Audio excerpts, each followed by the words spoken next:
Ahora voy a realizar el primer lanzamiento con un ángulo de 25 grados.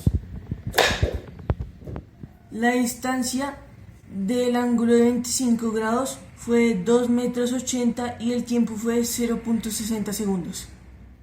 Ahora el segundo lanzamiento con un ángulo de 45 grados. La distancia del ángulo de 45 grados fue 2 metros 20 y el tiempo fue 0.40 segundos. Ahora el último lanzamiento con un ángulo de 60 grados. La distancia del ángulo de 60 grados fue de 1 metro 80 y el tiempo fue de 0.28 segundos. Ahora voy a calcular la velocidad inicial, los componentes rectangulares de la velocidad, el tiempo de vuelo y la altura máxima. Y luego voy a realizar las gráficas con los tres ángulos. Esta es la gráfica del ángulo de 25 grados, que el tiempo fue de 0.60 segundos y la distancia fue de 2.80 metros. Para calcular la velocidad inicial, primero necesitamos calcular la velocidad en X y la velocidad en Y. La fórmula para calcular la velocidad en X es distancia en X es igual a velocidad en X por tiempo. Reemplazamos los valores y nos queda velocidad en X es igual a 2.80 metros sobre 0.60 segundos. Y eso es igual a la velocidad en X, que es igual a 4.6 metros sobre segundo. Para calcular la velocidad en Y, la fórmula es distancia en Y es igual a velocidad en Y por tiempo menos gravedad por tiempo al cuadrado sobre 2.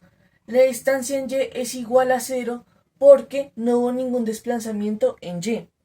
Entonces quedaría 0, que es igual a velocidad en Y por tiempo menos gravedad por tiempo al cuadrado sobre 2.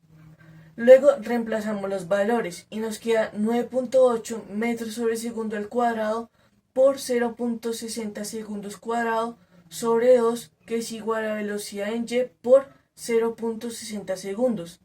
Acá cancelamos segundo cuadrado con segundo cuadrado para que nos queden metros. Y esto nos da 1.764 metros, que es igual a velocidad en Y por 0.60 segundos. Los 0.60 segundos los pasamos al otro lado a dividir y nos quedaría 1.764 metros sobre 0.60 segundos es igual a velocidad en Y. Y esto nos da 2.94 metros sobre segundo, que es igual a velocidad en Y. Ahora que tenemos la velocidad en X y la velocidad en Y, ya podemos calcular la velocidad inicial. Su fórmula es velocidad inicial es igual a raíz cuadrada de velocidad en X al cuadrado más velocidad en Y al cuadrado. Reemplazamos los valores y esto nos queda velocidad inicial es igual a raíz cuadrada de 4.6 metros sobre segundo todo al cuadrado más 2.94 metros sobre segundo todo al cuadrado. Esto es igual a velocidad inicial, que es igual a raíz cuadrada de 21.7 metros cuadrados sobre segundo cuadrado más 8.64 metros cuadrados sobre segundo cuadrado. Al sacar la raíz cuadrada cancelamos todos los cuadrados.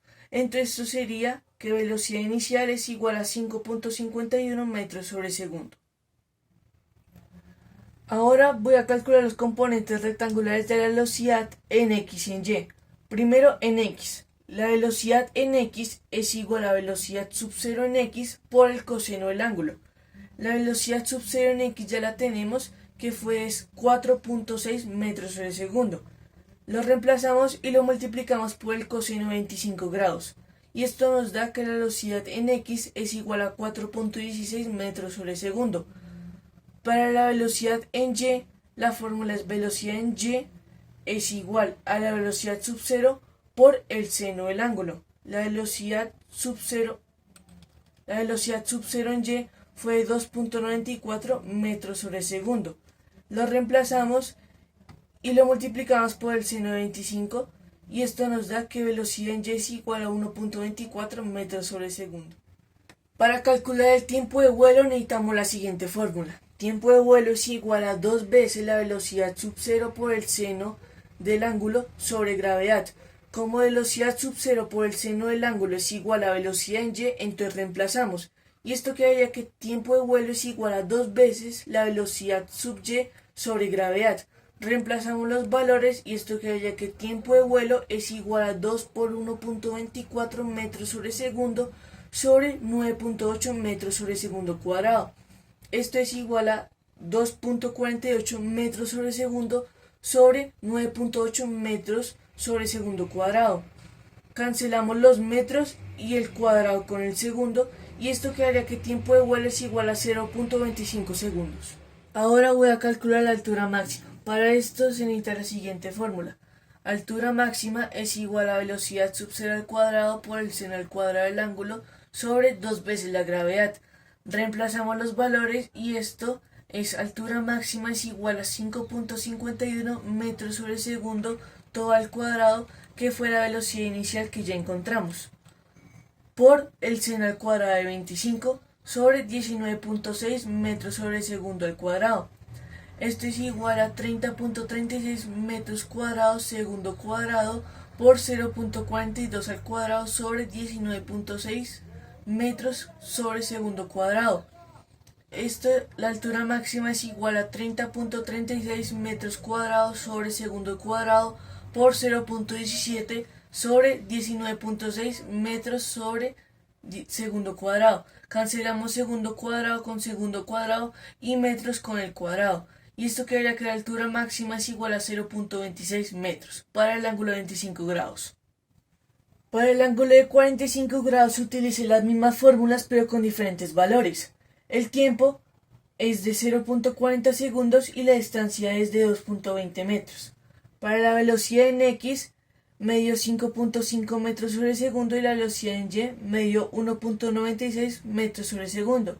Y la velocidad inicial me dio 5.83 metros sobre segundo. Para los componentes rectangulares de la velocidad en el ángulo de 45 grados fueron Vx igual a 3.88 metros sobre segundo y Vy igual a 1.38 metros sobre segundo. Y el tiempo de vuelo fue de 0.28 segundos.